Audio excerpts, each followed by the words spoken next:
This is Stacy Marshall with Printwear Magazine. Matt Vassallo with the RhinestoneWorld.com. Richard Greaves with ScreenMaking.com. Brian Walker with RTP Apparel. This is Peter Walsh with M&R, and you're listening to the Two Regular Guys podcast. Podcast hosted by Terry Combs. Terry Combs. Terry Combs. And Aaron Montgomery. Aaron Montgomery. Aaron Montgomery.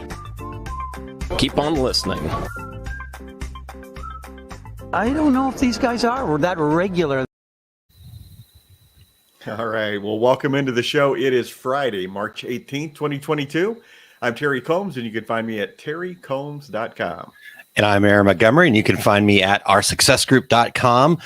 Today, folks, we are going to be joined by Don Copeland, good friend of ours. We've known Don for a very long time. He is a veteran like us, but and Don is with a company called ColDesi, and he's going to be joining us today to talk about this thing we all hear tons and tons about. You know, we've talked about it here on this program at different levels, but we're going to talk about commercial DTF printing, that commercial level printers, purpose-built printers, that type of thing. So I'm excited to talk to Don. You still see it everywhere, and so covering DTF is going to be an important topic today, Terry. Yeah, absolutely. I'm looking forward to it. It's all the buzz in the industry. But Aaron, I want to wish you a belated happy St. Patrick Mahomes Day. Yes. Happy St. Patrick's Day, right? to you as well. I had my full round of green on yesterday, so no pinching for me, but very nice. It was good. All right, well, let's see here. We've got Josta checking in from Sweden. We've got Bevy Jean checking in, and Todd, Fat Dad Wholesale, checking in as well. And then you guys might see me glancing up every now and again for those who are on the video side. I had my old man volleyball league finals playoffs last night, and we played 2 matches, and I just can't do it anymore. So I'm sitting instead of standing up. So. Very nice. Yeah. All right, cool. Well, let's hit some news items and then get Don in here, Terry, so we can dive right in. Sound good? Let's do it. Yeah. Okay.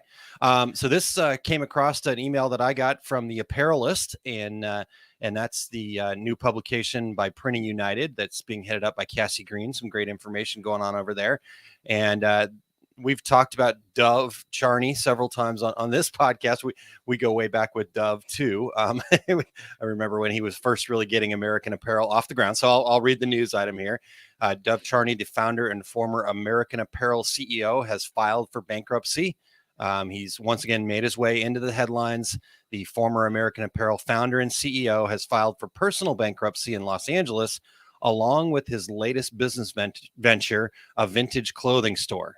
According to Business of Fashion website, Charney was forced into bankruptcy court because he owed $30 million to a New York-based investment firm, Standard General, who was involved with American Apparel. In the 1990s, Charney built American Apparel into a major retail base in Los Angeles. The company became publicly traded in 2007, but shortly after, Charney was forced out as the company began losing money. According to various reports of the time, the board ousted Charney in 2014 in light of his inappropriate behavior and constant sexual harassment accusations, among other things. So you can read more about that. Eric's got the bit.ly link up on screen and also the links in the comments, and we'll have links to that in the show notes after the fact as well. So it as Todd said, 30 million, that's pocket change, right? You can just help him out, Terry. You've got that in your couch, right? Yeah, I do. Yeah. Dove does keep appearing in the industry, doesn't he? Yep. He likes to live on that bleeding edge, right? He does indeed. I didn't talk with him, but I did see him at the Wandering Around the Long Beach show. So interestingly enough, Impressions Expo Long Beach. Yep.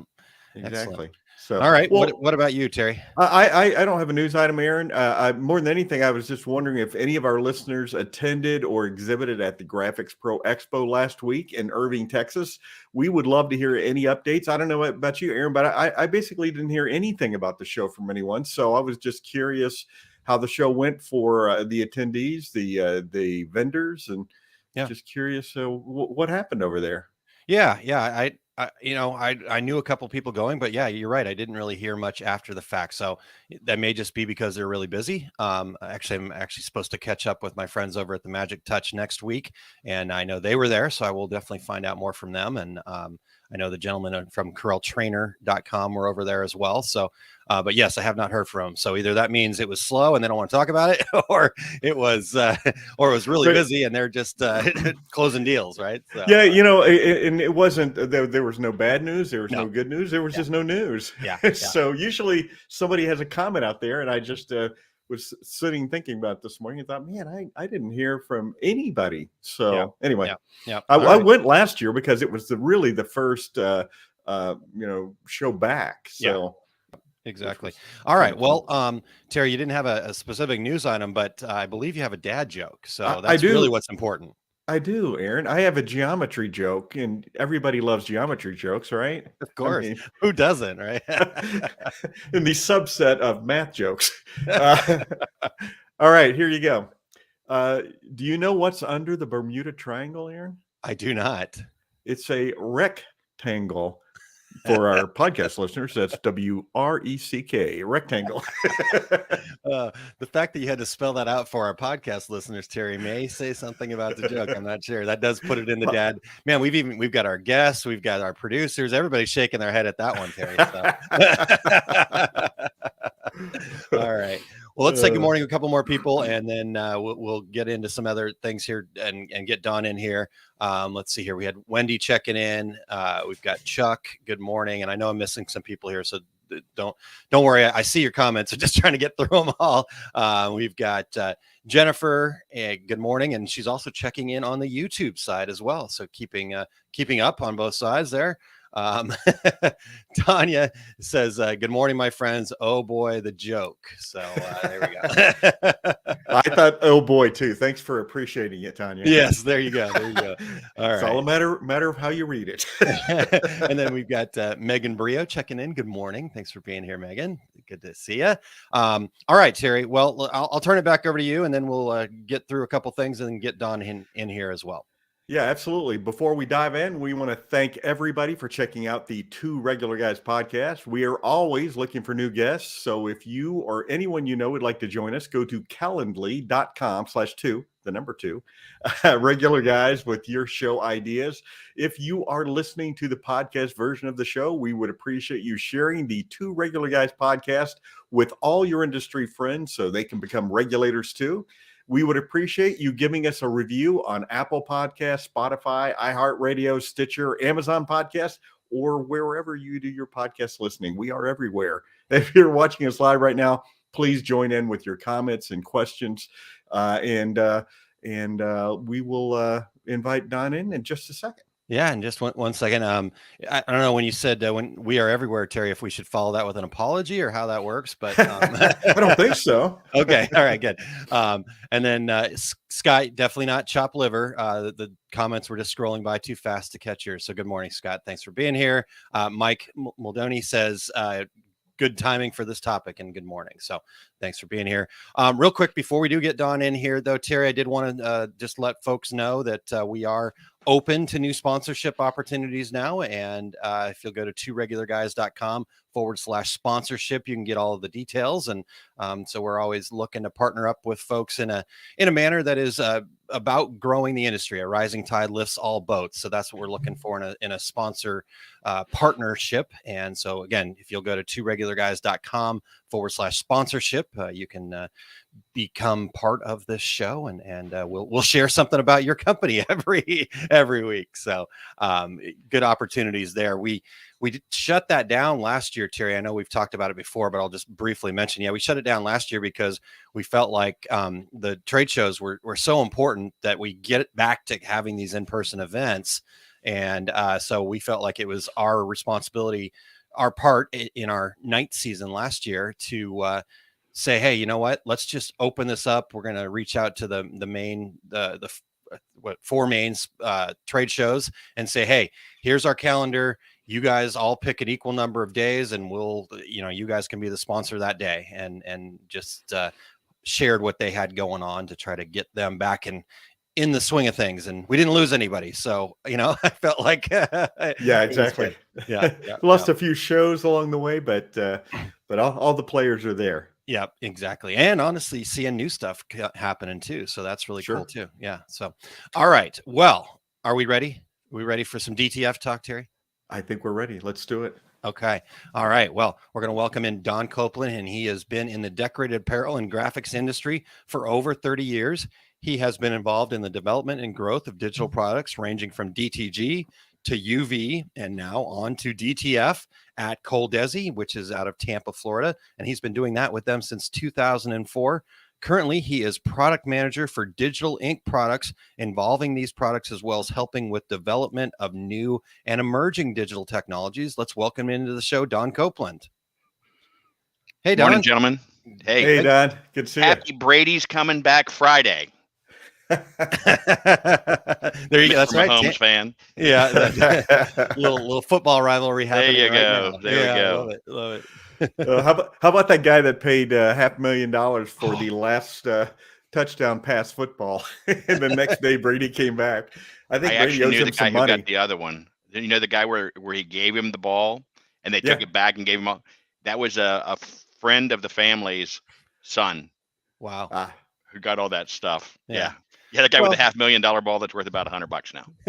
Exactly. You could basically go, oh, well, no, this is the first retirement, right? The first last ball. Right. First last ball. Yeah, that's right. Love it. It's like the Rolling Stones. I There you swear, go. this is our last tour. Exactly. The farewell to the farewell tour. Yeah. All right, Don. Well, let's start. And we're talking DTF today, direct to film. For any of our listeners who don't know, tell us what DTF printing is, and when did this all begin? So that's a good. The when did this all begin is a good question because it's kind of shrouded in mystery. Approximately 2 years ago, I think is the best way to state it, and it's really started to creep into the U.S. over the last year. I'll do the quick qualifier I do when I do a demo for someone. There's nothing new. All right, we've taken technology that existed. Large format printers have been around for 25 years, right? The ink sets that we use are basically derivatives of what we've been using for DTG since our early days, 17, 18 years ago. The film is not unlike the film that's been used by screen printers to do plastisol transfers on. The powder is a derivative of the same powder, maybe a little finer, but it's the same concept. And hello, belt dryers, right? Belt dryers are 35 years old. As I like to say, we've taken peanut butter and chocolate and made a really freaking cool Reese cup, right? It all works together. The RIP softwares we're using, across the industry are just the same types of software that we use with ours. We sell about 200 packages a month between our white toners, our DTG, our UV, and our DTF, right? So it's just modifications of the RIPs that are out there, just like every time we've added something new to the industry. Yeah. Right. Awesome. So that's kind of what it is. You print onto a film in reverse, obviously, because it's a transfer. It traverses down on a commercial machine now. We're not talking about the DIYs or the converted Epsons and whatnot. Mm-hmm. It traverses down. It's actually, at least on our systems, it's actually warmed at the front of the printer, and then on another ramp, it's warmed up a little bit more, so you get the ink to gel. It goes underneath a cascade of powder. Basically, with ours, it's just timed to drop powder on a periodic basis. It comes up, it gets beaten from behind, so that the powder shakes off, which then falls down into a reservoir to be recycled, and it goes through a belt dryer, and it comes out the back end, and it's ready to be transferred. Generally, on the commercial machines, you can see they're going to have a take-up roller that just takes the media as it comes through. Nice. Okay. Awesome. And that powder, for anybody who didn't catch, follow along, that's an adhesive, a dry adhesive powder. So that adheres to the wet ink. It replaces what we consider binders and polymers in our DTG inks, but you're applying it on the backside of the ink instead of mixing it in with the ink. It's the best way to describe it. Nice. And that then allows you to then transfer that onto a multitude of different types of fabrics and whatnot, correct? Okay. That's the really big thing I think about it. Is it's doesn't care what fabric it's going to.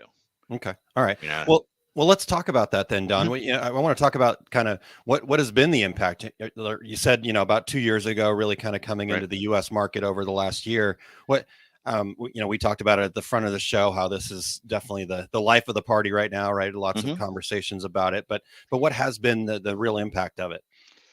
We're just starting to see it, and I'm going to go back to a bold statement. I think that maybe somebody you both worked for at one point said, "This DTG is going to kill screen printing," right? Well, yeah, if a hangnail could, yes, maybe. But this is going to be. It's beginning to start to put a hurt on large DTG operations. I say a hurt. It's changing the way they're doing business. And we're seeing a lot of customers who have 4 and 6 head manuals, or maybe small 8 head automatics, who are looking to move those out and bring in a commercial DTF machine, because it can do probably 90 to 95% of what they're doing on those in a much smaller footprint. And so we're seeing people reduce down. I've had a couple customers actually just reduce their physical space in half. You don't have the electrical requirements, the cleanup requirements that you do of screen printing. So it's kind of a mix of where we're seeing it. Large fulfillment houses are bringing these on, and in many cases replacing the we're not talking about the desktop DTGs that we've mostly dealt with. We're talking about the high dollar, high production type of DTGs, because you don't have to do pre-treatment. That's the elephant in the room that we don't like to talk about when we talk about DTG. Is pre-treatment, because it's tedious, it's messy, and it's an expense that's often ignored when we quote how much it costs to produce a shirt. So it's true. It's impacting huge. We've had a couple of companies one company has ordered 9, one company has gotten 10 machines, and they're using them either to replace or in place of their next step with the large, high dollar DTGs. Interesting. Yeah. Well, Don, you mentioned early in your statement there about do it yourself, DIY DTF printers. Talk about what those are. Yeah, a lot of those are, modified Epson printers, not unlike, at the genesis of the DIY for, DTGs. I mean, even the machines that we sold in the earliest days were modified Epson printers, or Frankenstein, depending on what day you felt like calling them, right? But those were done by at least professionals who were very good at it. And now you have people, as obviously with YouTube and everything, we can all do anything. I don't know about you. I don't really know how to do anything, but I can do anything through YouTube, right? And so they're modifying their printers. And the challenges are that this type of printing, number one, you're dealing with rollers and stuff like that, and you're dealing with an ink that's got to be wet, and it's large quantities, not like printing a page, of text or whatnot. So they're modifying them, having to take them apart, take the bottoms out of them, basically, to be able to feed the stuff through. They're not set up multiple heads. Almost all of them are going to be single head machines, which means you're taking the print head, and typical print head's going to have 180 nozzles, 8 channels. You're going to take 4 of the channels for white, and you're going to take 4 of the channels for your CMYK, but you're only using 90 nozzles at a time, because you're leading in with 90 nozzles of white and then chasing with 90 nozzles color. So they're ridiculously slow, and it's probably been a good thing that this happened. This is the weird things that go on in my head, because it scared some people from DTF because of the horror stories of the DIY movement, right? It's like check the ink and replace the head type of thing on a daily basis, and when you go to commercial machines, I think Aaron used the phrase, purpose-built machines, multiple heads. Most of the machines on the market are either 2 head or 4 head. So you have much larger print swaths. On a 4 head machine, you in essence are putting down 2 inches of white and 2 inches of color at a time. That's crazy, right? The DIYs, people are talking about maybe getting 10 to 15 transfers an hour out at best case scenario when the planets align and the barometric pressure is right.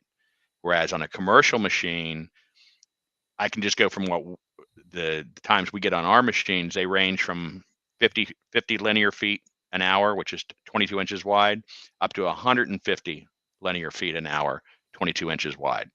That's a little bit more than 20 transfers. And so therein is the difference. And so a lot of people kind of shied away, which is good because it's already overwhelming the demand for this product line. And it's not just us and anybody who's involved in on the commercial side that, the manufacturers are scrambling to stay up with the demands for this. I know we've quadrupled our orders since the beginning of the year for machines. Yeah. All right. Well, we've got a couple of comments coming in from the regulators here. Excuse me. Jennifer says the switch to DTF feels a lot like the massive shift in commercial printing in the late 90s when DTF took over the square footage of actual film cameras and stripping tables for burning plates. So, yeah, that's a good explanation. Yeah. And then Tanya shared there are groups that have people who have jumped on this bandwagon and the prints are crap, talking about the DIY, and there are people who have cut their teeth on converting, honing their craft, and move to pro machines. Those people are killing it. I recommend to people who got burned to get samples, get referrals, and build relationships. So absolutely. Well, I think that's just like in DTG, all those early machines were converted over paper printers, and there are still people smarting today from it going, no, I'll never do that again. And because 18 years ago, my converted over Epson 1800 didn't work the way that I imagined it was going to. There's some guy waiting on a bridge with a T-Jet 2 waiting for you to go by, Terry. Or a T-Jet 3, man. T-Jet 3. Yeah, the 3 was the real one. True. Good call. You're right. That's right. But I mean, yeah, you're right. I love what her statement was. There are people who got burned because they tried to put a round peg in a square hole. There are solutions out there to take your DTG printers and do short run DTF with them. But if you're going commercial and going to go after it for a marketplace, because it's not just your customers, your current customer base. There's a huge marketplace out there for wholesale transfers as well, because a lot of those people who've tried to do it on their own, they're Etsy store people and things like that, and they're happy to pay somebody a few bucks a square foot to print for them, and so there's a lot of business that way as well. The machines do work well. I run an average of 6 to 8 demos a week here on the machines, and it's crazy. We have people flying in every week from in and out the same day from all over the country to come and actually see it physically, probably because of that same thing. I'm not going to get burned. You don't see the guy's fingers all the time when you're running a video, right? So what's he doing down here that we don't see? So we see that, and I would say we run about a 90% purchase rate on people who come in and physically see the machines run. Wow. So and the other 10% were the people who said, well, they are in Tampa, so let's just go. It's this time of year. It's not uncommon to say, hey, I'm in Orlando. Can I come over and see the machine? And do you need us to punch your ticket for your accountant? But we actually had one of those yesterday. He was here for a swimming tournament, and that's what his business is. He does swimming stuff, for swimming teams, for swimming clubs and all. But he's committed to buying a machine. So it does, but it is definitely something that it's going to be hard to show at trade shows, by the way. I'm sorry, but it's going to be, because you can't just run it and stop it. Remember DTG, they come up and say, hey, print me a shirt. We could do that. With this, you run it and then you got to run it through. You don't stop it because you've got, PET film and a belt dryer sitting there. And so you do need to continually run them. And that's what we end up doing. We usually spend about 2 hours and we'll do a run of 20 to 30 minutes just so they can see the productivity of the machines. Nice. All right. Evelyn Warner asks, are you in Tampa? I'm actually physically in Clearwater right now. We have offices. We have 2 offices in the Tampa Bay area. One is over in Tampa, which is where most of our products are. The DTF product line, we just did not have room in there. So we actually use our facilities here in Clearwater, which is where we ship most of our products from. It's where product development. It was when we merged Bellcat. We're in their facilities. That was part of the merge. We received their building, And so we're in here with it, and we do demos out of it. Just where all the machines are prepped, and just where all the ink ships from. So we're in the Tampa Bay area. If you were to come see us, you could fly into either Tampa Airport, which is about 15 minutes away, or actually St. Pete Clearwater Airport. You may hear the planes going over because we're a matter of about 300 yards from them. Okay. All right. Good. A couple of other comments we'll get to here in a second, but so Don, I you know me, I like to rock the boat a little bit here. Not really rock the boat, but rock away, brother. Change lanes. How about that? Right? Can I change lanes real quick on you and go a little off script here? So, we're talking about how this is impacting things. Would you just give people a quick idea of what, when you're running this, right? You're talking about replacing some pretty big equipment and some different things like that. What are we talking about, like cost wise? There's for the equipment kind of levels. Yeah. Well, not necessarily for the equipment. I'm like thinking, okay, so I've got film, I've got a bunch of, you talk about how much ink we got to lay down. We've got powder and all that other stuff. Yep. What is something like that? What would you expect to pay for like a 10 by 12 image, for example? Okay. So great question. I'm glad you asked that. And you changed lanes right into my lane. I love it. Darn it. I actually went to your website and grabbed your logo with the microphone and the wing crossed on each other, right? I know it's a crappy low resolution, but I actually ran it through my rip for DTF, and I ran it through my rip for DTG at basically 10.6 by 8. So right in the wheelhouse of the size. And the cost on the DTF, this is film, powder, and ink. The powder is always going to rank high. It's not that much powder, because the only way to calculate powder usage is, let's say that image is 80 square inches for the bounding box. It's going to calculate 80 square inches worth of powder. So you're probably going to recycle 50% of that, but we'll leave it as it is. It was 49 cents to do this 8 by roughly 11 on this. So this will go on a white shirt, black shirt, color shirt, poly shirt, bag, anything.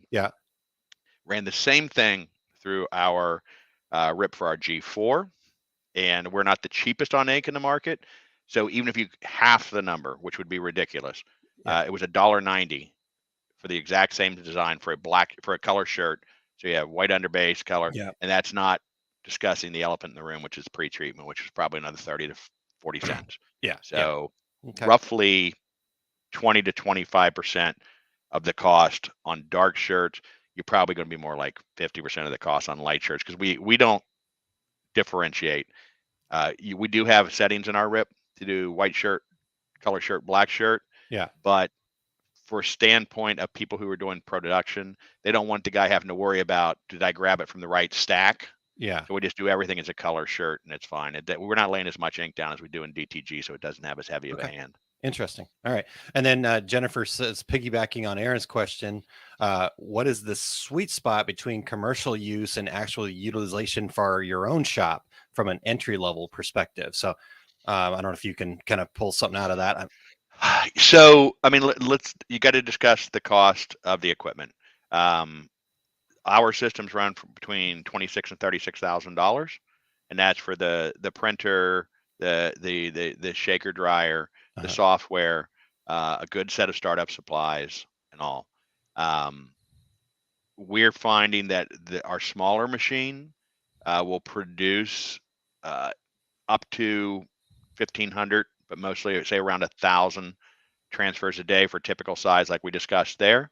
And on the forehead, that you're looking at 3,000 per day. So you got to look at your business. One thing about DTF, and I kind of alluded to it earlier, DTF, you start it and you stop it when you're done for the day.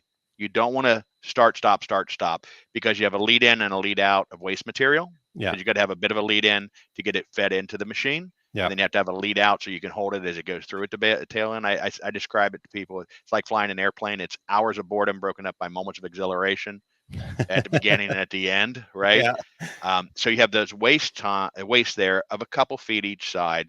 Linear, the medias are about 65 to 70 cents a linear foot for 22-inch wide media. So you don't want to start 5 times, because you're going to waste an extra 15 feet of film. You don't have to. Plus, from the time that the print leaves the front of the printer till it exits and is ready to be transferred is between 6 and 8 minutes, depending on our systems, which machine it's coming out of. Again, that's just added to the end of when you're done printing.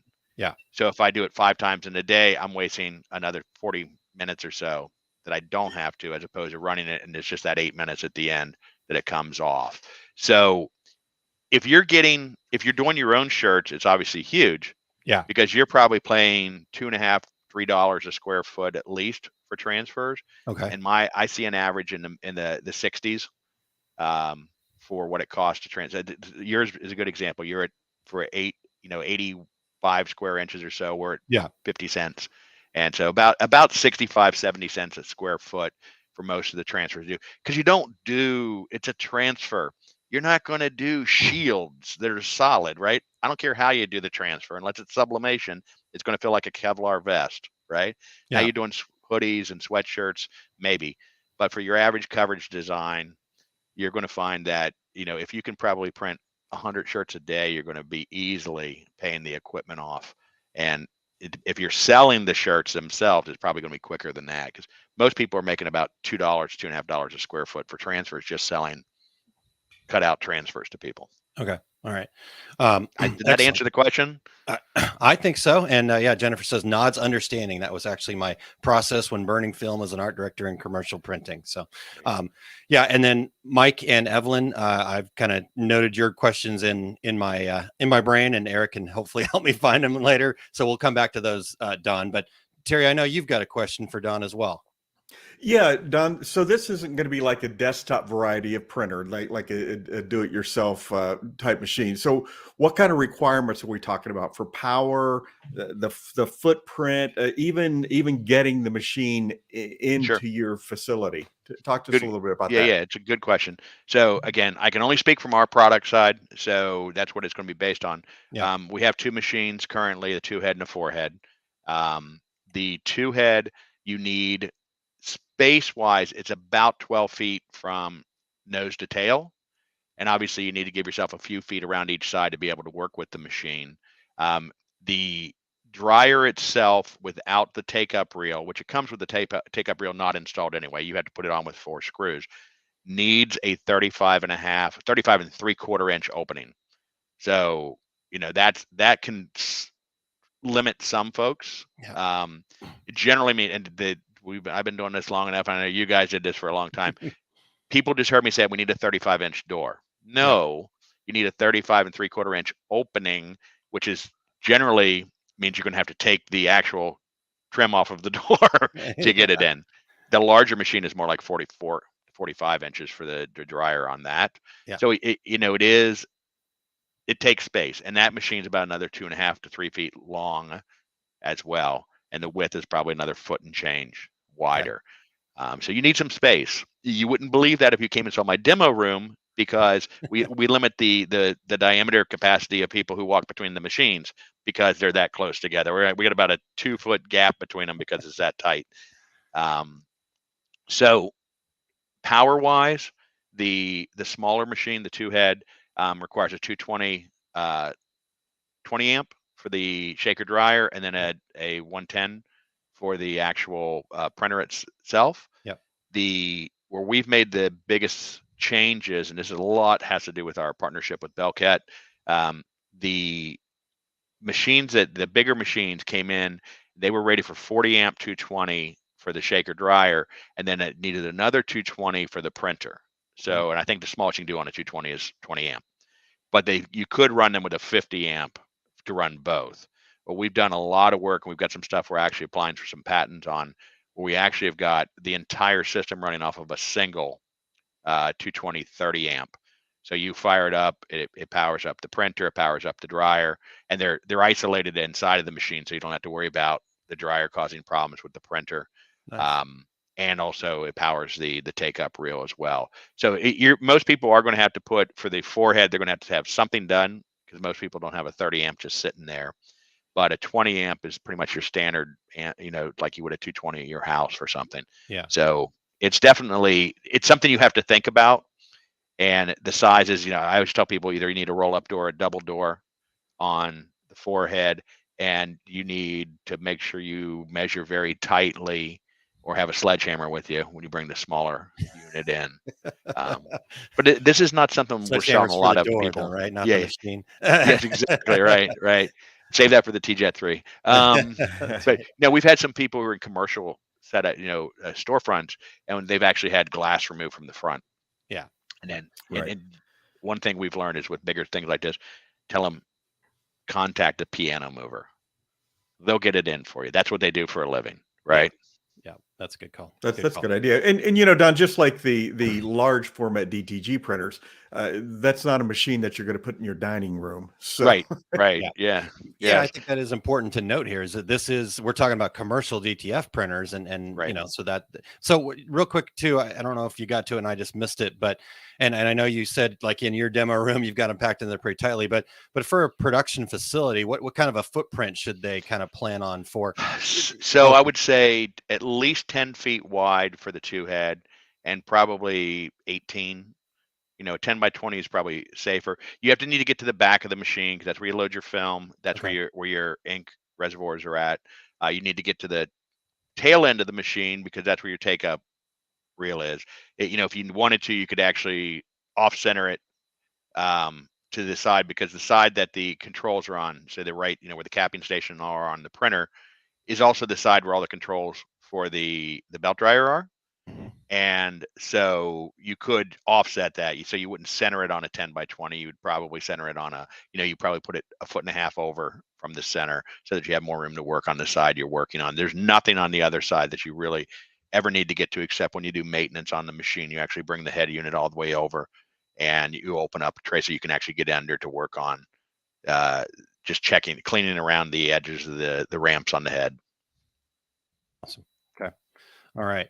Well, so Don, let's talk about this here, right? We've already joked about it, right? That we were all there at that early stage of the DTG world. And we were all there when white ink started being introduced into that space too. And the joys and then some of the challenges with that. What about these printers? How do they deal with the white ink issues? So the first thing we have to do is to tell people to quit reading old posts on t-shirt forums, because even in the DTG world, white ink has gotten worlds better than it was, right? Yeah. We remember back in the day when if you got 2 out of 5 shirts to print right with white ink, we were killing it. It was time to leave for a 3 martini lunch after that. So that being said, these are basically the grandchildren of those ink sets.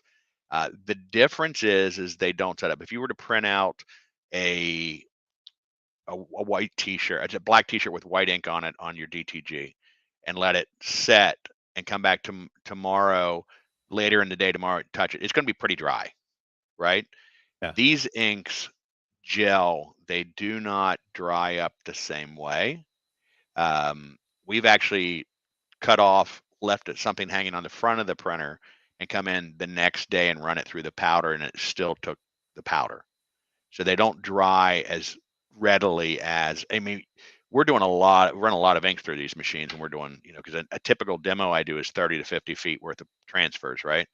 So we're filling the white tank up quite regularly. And as you know, on any of the bulk systems we've always used in the past, pretty quickly you got crunchies all around that as you screw the lid off. These, you don't get anywhere near that level of drying, and what you get is more of a gelled finish than a dried finish. So we don't see that. We don't recommend people keep the machines on 24/7. We do circulate and stir our white ink. First thing I'll do when I come in, I'll power it on, let it start circulating and stirring for 10 minutes while I'm getting everything else fired up and ready. Usually it's one nozzle check. One head cleaning and a nozzle check, and you're good to go. And it's an impressive nozzle check when you do a 4-head. You got 16 channels of white and 16 channels of color. It's like, it's like a billboard of nozzle check. But we have not. Again, I'm blown away because, right, you used to be in the day when everybody replaced print heads every 6 months or so. Our demo machine, we started this journey in May of last year. We got our first machine in, and we were pretty cautious about stuff because of those days, right? And so we didn't sell our first machine for 5 months after that testing. We're still on the same pair of heads that have been in that. And as you guys know, also from being on this side of the table, to the end users, do as we say, not as we do, because we're terrible about doing maintenance, right? Because we got 900 other things going on. And right now I do the majority of our demos. So I'm only at this location on Mondays and Wednesdays to do demos. So very frequently that machine is turned off on Wednesday when I leave and not turned on until I come in Monday morning. And literally you do one head cleaning. Rare is it that I do 2 head cleanings and it's back. So this is the truth. It's a real world. We've replaced 1 print head in the machines we have in the field, and that was user induced. It was not a head clog. They just, we won't go into what they did, but we've only replaced 1 in the field, and they're user replaceable. I mean, that's the other side to it. The print heads we use are the I-3200 Epson heads. We buy our print heads from Epson America. We don't bring them in with the machines when they're imported. We will make sure they're not counterfeit heads. They're original heads, and they're like $1,480, which is not chump change, but it's what many of the DX5, DX7 type of heads are selling for specialty application printers, and they just go and go and go. They're 4-color, 8-channel heads. Cool. Well, so Don, I think you kind of covered it, but walk us through what's daily maintenance, and you've already said you don't have to print every day, but right. somebody comes in on Monday morning. What are they going to do?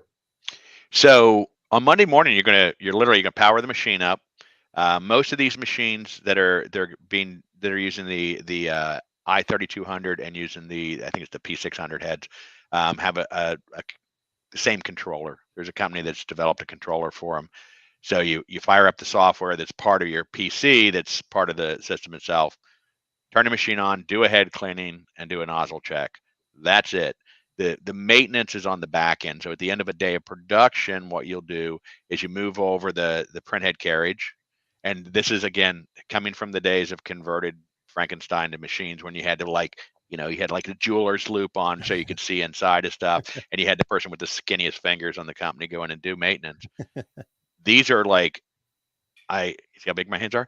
You're talking about a capping station that's probably the plate that the capping stations are on is probably 12 inches by 12 inches and much bigger on the forehead. You have your 2 capping stations setting there, and a wiper blade that's about 6 inches wide. You clean it, you wipe it down just like you would what we were used to. It's accessible. We joke that inside the forehead, you actually can pull up your stool inside of the printer and work around it. It's that big to get at it. That has 2 wiper blades, one for the whites and one for the colors. And then encoder strip probably once a week at most, because we're printing on film. We're only running a 1 millimeter gap. And we're not vomiting ink out like we do straight onto a shirt, because we don't have to worry about the absorption. We're printing onto a film, so you don't get the misting, and the encoders themselves are typically about 5 to 6 inches above print area as well, as opposed to a couple inches. So that's it. And then you can slide the print head all the way over the carriage, and the other side opens up, and you can actually get in there and just wipe around. For those of you all who've worked with digital printers, they have a ramp, and then the bottom of the print head. The ramps is where most of your buildup comes. You just clean around those ramps and back.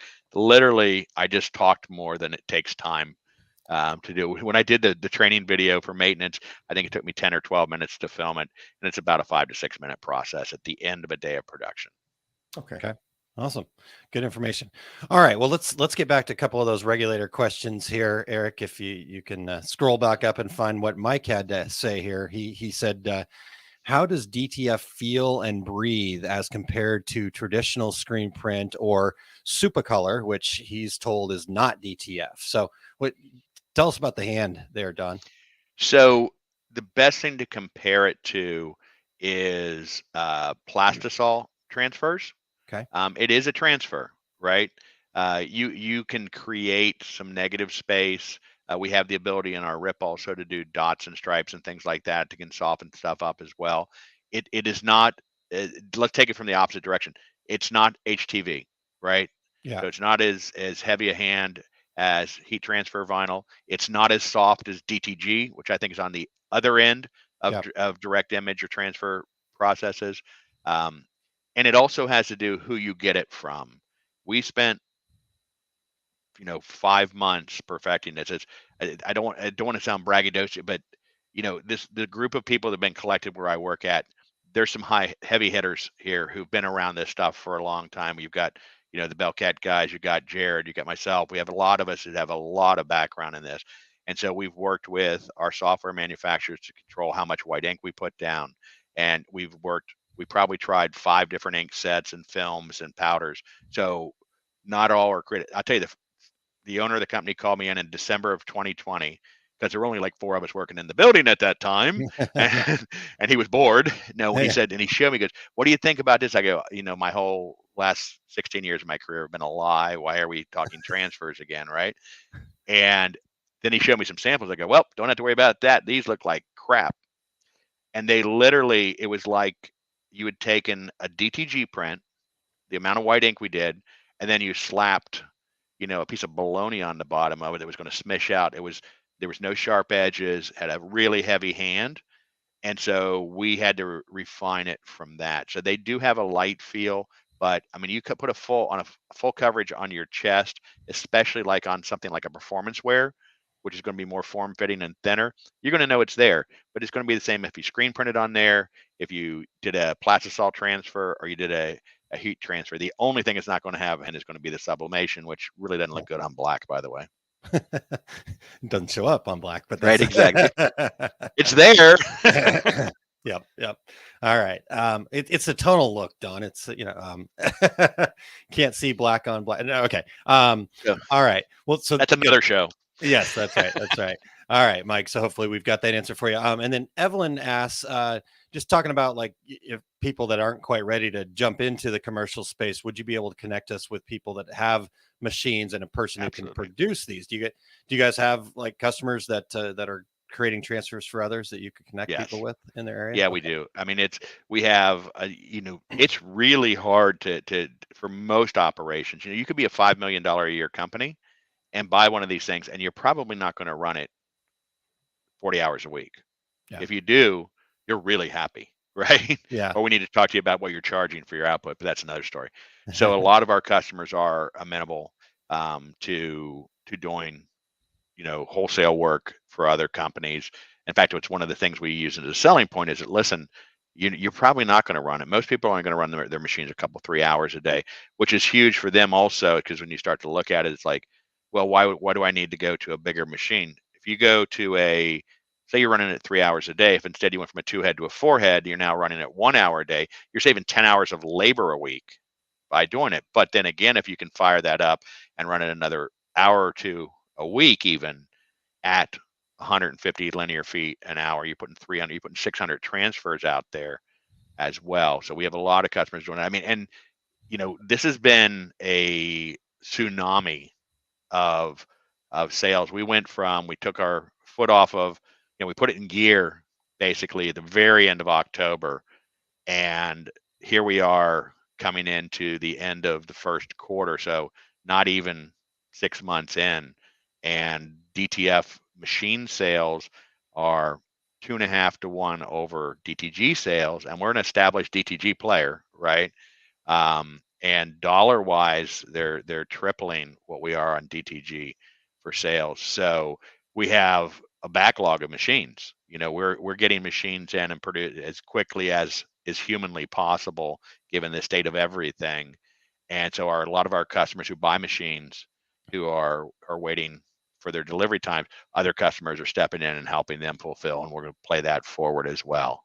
Okay. Interesting. Cool. So we'll get people your contact details, and they can connect with you on that. And if they want samples too, like the individuals are concerned about it, we have a standard sample pack that we send out that has a full coverage white rectangle, and then we have some things that have some tonal. We've done a really good job working with our software people to come up with ways to deal with the infamous fade to shirt, right? The the dadgum flames that somebody started passing around about 10 years ago. So we'll be glad to get you out some samples as well to get your hand on it. Nice. And then Don, you mentioned if they're having pricing struggles, yeah, you should just connect them with me. We've got a great business foundation tool over here at our success group. So we'll talk about that later. No, you and I will, but behind the scenes. All right. There you go. So let's talk about this. Just saw this pop up, and so wanted to see kind of what your take was on this. There's some conversation out there about air filtration of the adhesive powder. Is that a concern, or is that something that people need to be aware of? And then how do you guys address that? I haven't seen any problems. Okay. No. So actually your air filtration issues are more about the smoke that comes off of the media as it goes through the dryer. There are two different systems on ours. One of them is a chimney. One of them is they're almost like an exhaust system that draws out, and then you take it out. Either you exhaust it outside. We generally tell you if you're going to exhaust it outside that you want to put some kind of positive airflow in there. So there's like screen printers will even use it for their ducting work, where they'll actually put an inline fan to draw out the exhaust out. Okay. Or there are a number of attachments that you can get. I'm actually evaluating 4 right now that range from under $1,000 to around $2,000 or so. That actually allows you then to run it in an office environment. It's got filters in it that'll actually draw that out. Any of the powder that goes airborne is generally going to be drawn in to the actual belt dryer and out that vent as well. So I haven't seen any concerns of that. There's not a lot of odor associated. When you don't turn on the evacuator, we actually had a Cheech and Chong moment a few weeks ago where it's like, I'm like, Jared, he goes, Dave's not here, man. I was like, there was so much smoke in the room. You do have to turn it on for it to work. Some of our listeners will have to look that up, I believe. Yeah, true. Cheech and Chong, up in smoke. Good stuff. Nobody that worked at US Screen will have to, though. That's probably true. All right. Well, Terry, do you have some other questions? Yeah. I'm sorry. I'm just taking it all in. And Don, you addressed this a little bit, but everybody's dealing with supply chain issues. Mm-hmm. How are things going with you guys on not only machines but materials that are consumed as well? Good question. On machines, nobody can get machines fast enough for anything right now, right? That's just across the board. There's something somewhere. I don't care whether you say my stuff's made in the United States, it's made in China, it's made in Kentucky, right? Yep. The biggest thing is that stuff comes from Asia. Stuff that's in those things comes from Asia. So you have those challenges. Costs of shipping are crazy and whatnot. We are supplies wise, we're fine. We brought in containers of supplies, number one. Secondarily, our inks now are running through Kodak. Kodak certifies all of the inks that we bring in. So Kodak's got a little deeper pockets than we do. So they're keeping, when we order ink, it ships in a couple of days and we have ink. So we're that. I mean, it's certainly something that's a moving target, and consumables is something we take very seriously. We ship over 200 packages of supplies out of this building every single working day. So we take it seriously about having those machines. I won't lie, they're typically right now it's about a 120-day delivery time on machines. And we've actually had companies. I have a company right now that has 2 machines in queue. One they had ordered that's actually delivering next week or 2, and they added another one already, because they already have seen the growth potential with it. And some folks have been doing transfers for them. And fortunately, the companies that we've got that are buying multiples of 8 to 10 machines, most of them are being really cool about saying, hey, we'll take 4 and 4. And so that's also actually allowing us to keep machines for the folks that are coming. But it's a reality check that you're going to have delays with these types of machines. And especially when you get companies like us that we actually went back to our manufacturers since the first of the year, and we literally quadrupled our projections for orders. And so we went from being about a third of their worldwide volume of all their printers to we're going to be about 85% of their worldwide volume of printers by the time we hit about third quarter. So, it's definitely a real world. There's I think that from what I've heard from folks, even a lot of the companies that we would compete against in this may not even have machines to do samples on, because they're down to that. We won't do that. I have a 4-head and a 2-head I keep in stock here. Number one, to be able to demonstrate stuff and do samples, but number two, it's really hard to support something that you can't stick your face under the hood when you're on the phone with somebody. So Yeah. Right. Yeah. So if you want one right now, Terry, send me a check for 40% down. I can get you one in early August, late July. Okay. Well, thanks for that.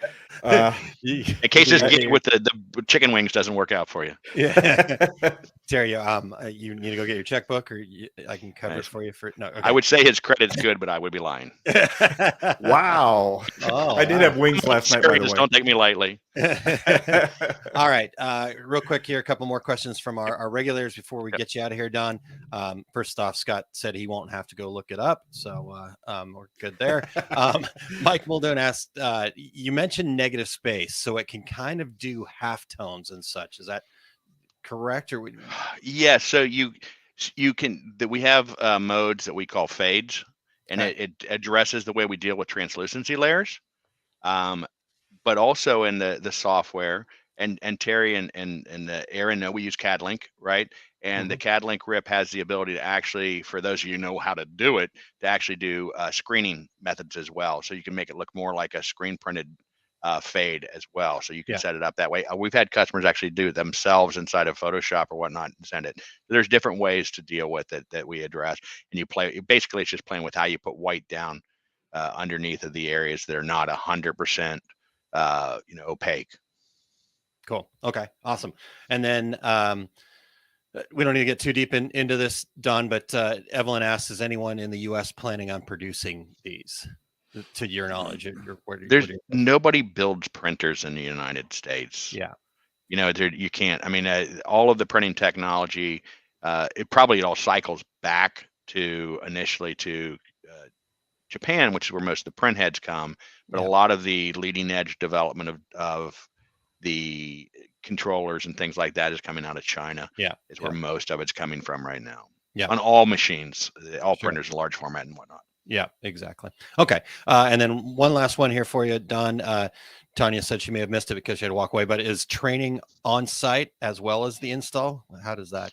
So you can get an on-site install. We have had 4 companies sign up for it. Only one has taken it once they went through our online, because it's when you buy a machine, you're not obviously getting it immediately. Even if we are in a situation before we started to get overwhelmed with the number of orders, it was still like a month before you would get a machine when you bought it, because we have to prep them and we print them out and all.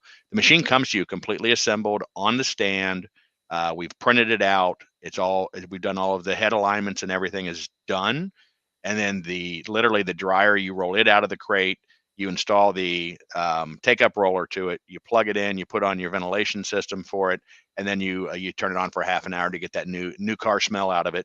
As we fire up a new dryer, and you roll it up to it, and you're ready to go. We had a local company here was the first company to buy one of these machines. Which is, by the way, if you're in our side of it, it's always smart to do somebody that's 20 minutes away from you on your first install of anything. And we went in to be there. Jared went over to spend time, and he said after 2 hours, he felt like he was in their way. Right. The next day, they called us and let us know that they had printed 1,000 transfers. Yeah. So you can pay for an on-site install, but it's not necessary. It's literally roll 2 pieces of component together, watch a video on how to load ink and how to install the software, and you're printing. It is that simple. And awesome. You'll see that in the videos. It's crazy how easy it is. It's because it's all known technology. Yeah. Right. Yeah. Right. It is awesome. But it is an option if you want it. Okay. Cool. Thanks, Don, for answering all that, and we appreciate all this information. So, last and final question for you here before we let you get out of here. Where can people connect with you and learn more?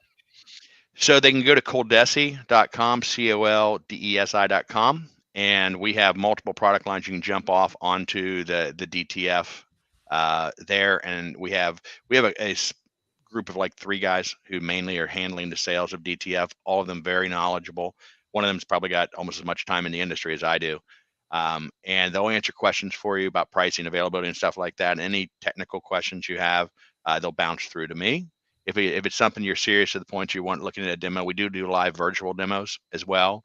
We typically do demos on Mondays and Wednesdays, and we can do it with a video camera, and you back and forth with us, so we can do software demonstration and all as well if you're to that point. Or if you want to come to Tampa, or come down to Clearwater here and see a live demo, we can set that up for you as well. Awesome. All right, Don, thank you so much. Appreciate all of your time and information here today. Really, really good knowledge about DTF, right? Like you said, it's interesting to see how all this has changed and evolved over time. And we appreciate you sharing about commercial DTF with us today. I appreciate the opportunity to be here. Hey, Don, it's good seeing you. It's been too long, you guys. My friend. It has been. We need to get some wings. You guys need to come for a demo. Remember, we're in the home of Hooters. It's where it all started. That's right. I did not know that. Right. 2 miles from us, actually, where I'm sitting right now, from the original. You didn't open with that as your selling point? No, the Brady thing was too easy. The Brady thing was really too easy. All right, Don. Thanks a lot, man. Have a great day. Take care. Don. All right. That was great. Good information there. Learned a lot from Don. So we appreciate his time here today. So we're going to switch sides of the table here a little bit. Eric, I'm going to ask you to join in, and then I will push the buttons for you. We'll see how this goes. This should be entertaining. But welcome in Eric Campbell. And Eric is here because he is going to bring us our 5 things for today. So Eric, like I said, I will do my best to push the buttons with the correct spacing. So are you ready, sir? All right, let's go for it.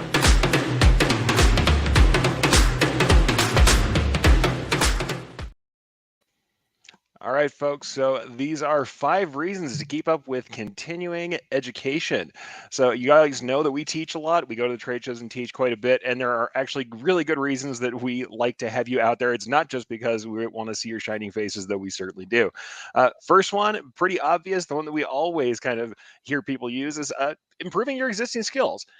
Everyone wants to refine our skills. Everyone wants to get better at the things we already do. So that's something that we should be doing, getting out there, doing your stuff, making sure you're doing decorating and doing it the right way. The next thing, stay up to date with new techniques, equipment, and materials. You'd be surprised how many times there are new things, new nuances, things that might change the way you work. You need to get out there and find out what's new, find out if it's something that fits for your shop or your workflow. Third thing, test out decoration techniques, roles, or business directions with professional guidance. Many times I've had people come out to my classes, not because they're trying to necessarily do the thing that I'm teaching, but they're seeing if there is something there for them. And to the point of even teaching classes, letting people know what it's like to do things like bring in in-house digitizing or do a new type of technique.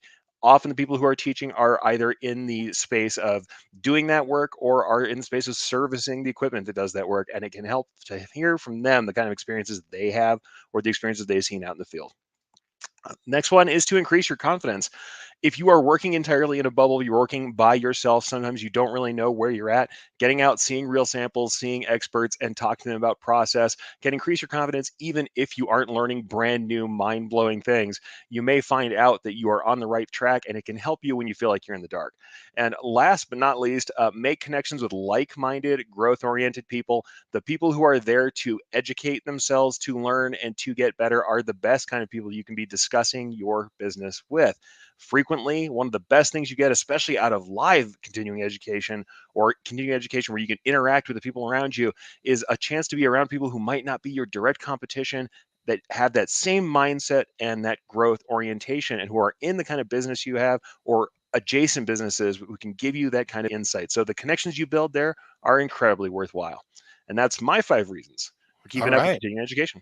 Excellent. Excellent. Yes, indeed. Good stuff for sure. Eric, thank you so much. Tanya says, I'm still hitting buttons, Eric. So Tanya says yes, agreeing with you there. So, and then my good friend Q here says, I've said before, don't let Ron have a keyboard with shiny buttons. So this is true. When both of us have control of the buttons, only bad things can come of it.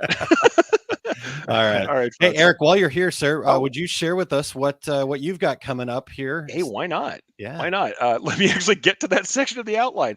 All right, so join me today on my show later on, 2:30 p.m. Mountain Time for the Take Up. Today it's episode 104, and that is branching, sequencing, and interlace in machine embroidery. I'm going to be discussing how objects flow together. So if you're talking about like connected scripts or interlace, hey, it was just St. Patrick's Day. You're doing knotwork type designs. You want to know how to get dimension, making things look like they go over and under the way they should, and how to just deal with that, or different sequencing of connected scripts on hats, because we have to have a special sequence to make those run. Come check me out at erictamble.com. There's a tab at the top called the Take Up that will allow you to get to the playlist. So that's happening today at 2:30. Also, I have 2 classes coming up. If you didn't get to catch them earlier, DAX Chicagoland is coming up at the end of April 21st from 8:30 to 12. We're going to have digitizing your first design, finding your foundations.